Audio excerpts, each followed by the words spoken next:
Olá, Deus abençoe a todos. Queria compartilhar um pouquinho do que foi vivido no grupo familiar dessa semana. A ministração acabou trazendo, assim, aquela palavra que às vezes é dura, mas nem sempre vem, assim, de uma maneira brusca, né? Às vezes é um recado mais suave, mais tranquilo, mas que tem a sua importância, né? Da gente cooperar e a gente suportar, né? Dar suporte aos irmãos, independente da nossa afinidade, independente de nós termos afinidade com eles ou não, né? Nem todo mundo é agradável, às vezes tem pessoas que são difíceis de conviver, né?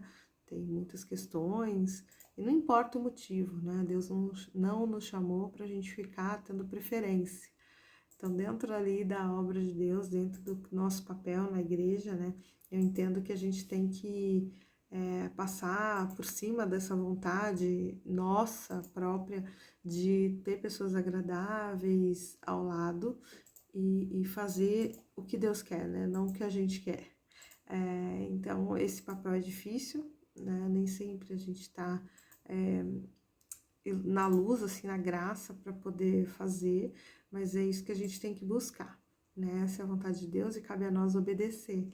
E obediência é bênção, né? Ele acabou falando ali na ministração e a gente acabou compartilhando, falando do exemplo de Abraão, que deu Isaac, né? E, enfim, teve muita fé, não questionou, não reclamou de algo que parecia terrível, que qualquer um de nós estaria reclamando, né? Ou teria se negado a fazer.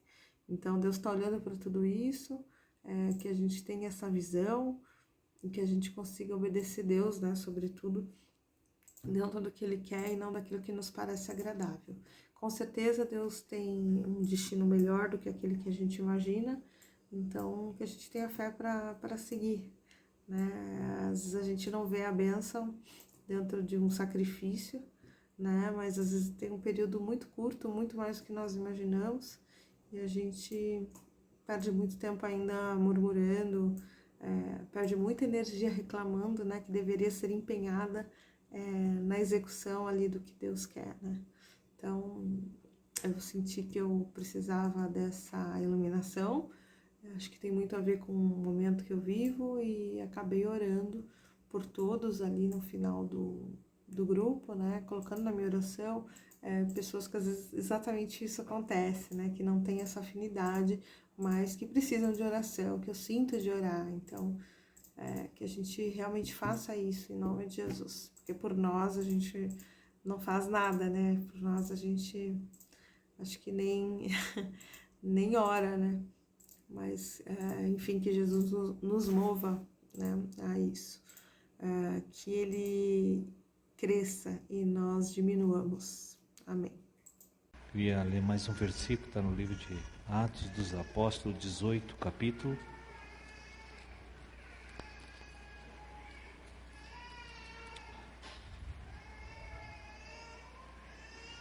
Versículo 9.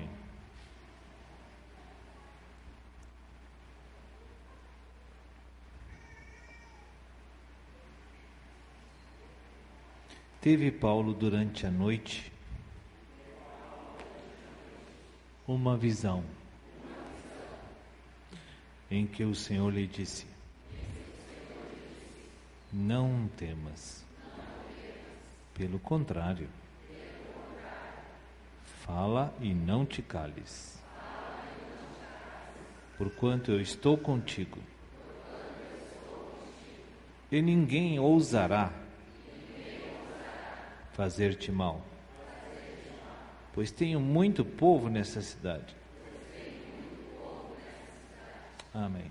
Que toda a obra de Cristo que está edificada, pronta dentro de nós, de acordo com os estágios de crescimento, ela não é visível aos nossos olhos.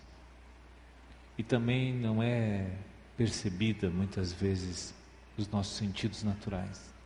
Mas o Senhor está fazendo. Vai ficar pronta. Amém?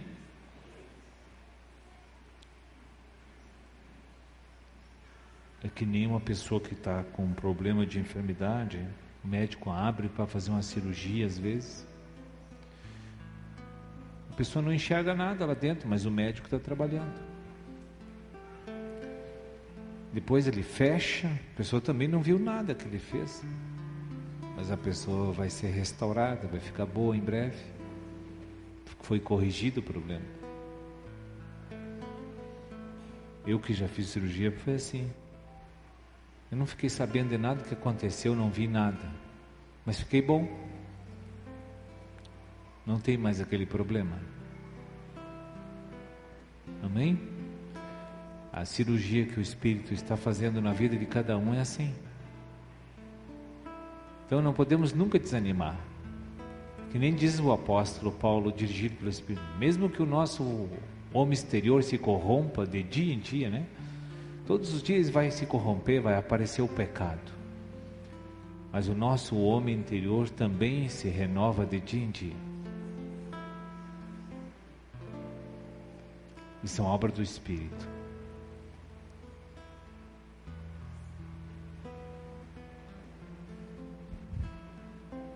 Não importa o quanto você está pecando por dia, importa que você está na obra do Senhor. As mãos do Espírito estão trabalhando. Agora, se você parar, sair do divã, da sala de cirurgia que é a igreja, aí a coisa fica feia. Amém? Enquanto você está aqui, o Senhor está operando. Quanto mais você vem, mais pronto. Rapidamente vai ficar pronto. Quanto mais você observa a palavra e vive ela, esmurrando a tua vontade, o teu corpo, você cresce rápido. Mas se não esmurrar, leva muitos anos. Muitos anos.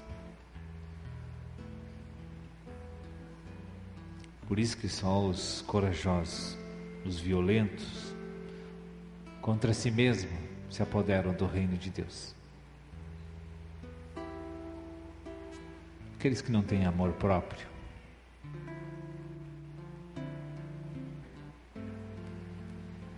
aqueles que gostam de ver os seus desejos e paixões e cobiças se esvaindo, mas não atende aquelas paixões.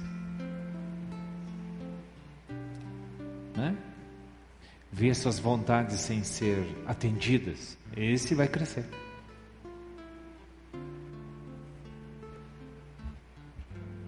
Essa é a obra do Espírito. Ele só precisa que eu me negue a atender os desejos do maligno.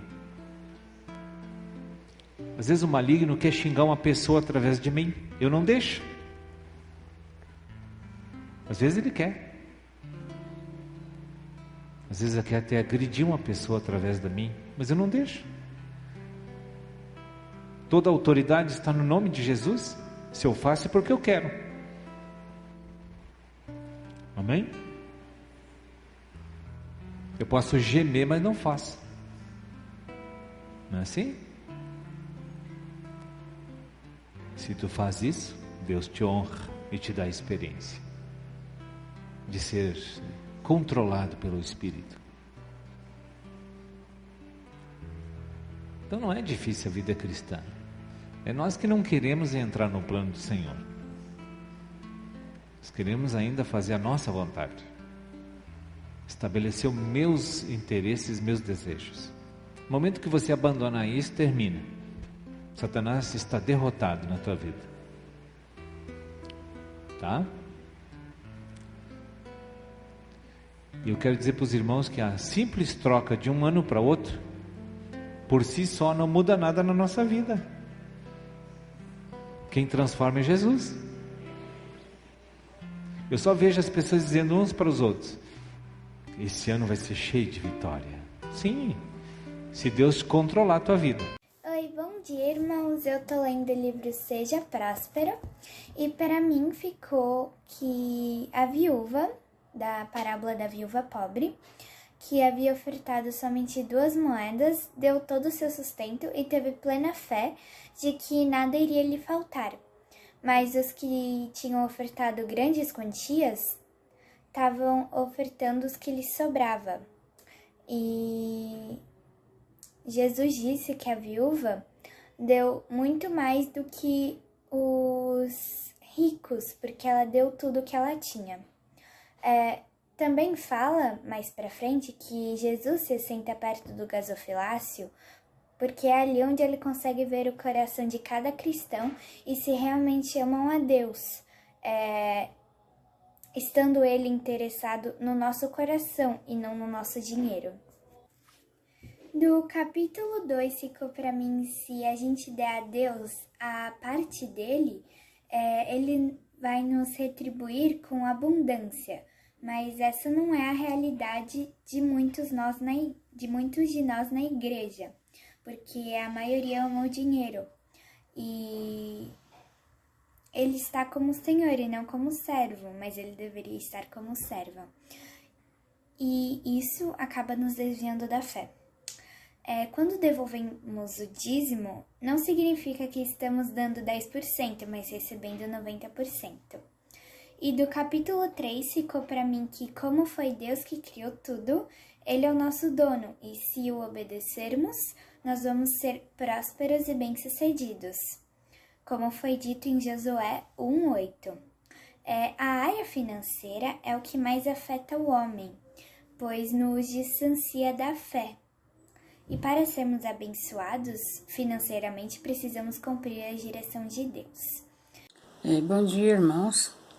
Na sexta-feira, no nosso grupo, foi falado sobre fé, sobre consolação, sobre atribulações.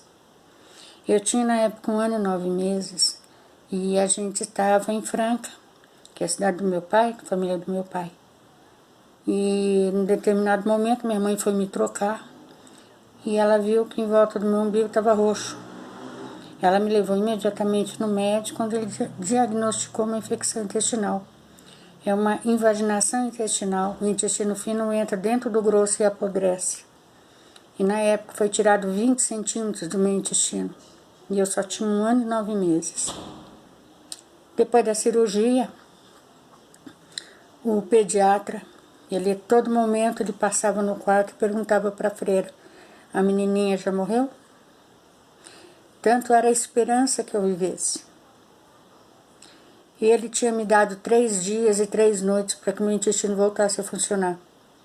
Passado o primeiro dia, primeira noite, segundo dia, segunda noite, terceiro dia. Na terceira noite, meu intestino funcionou.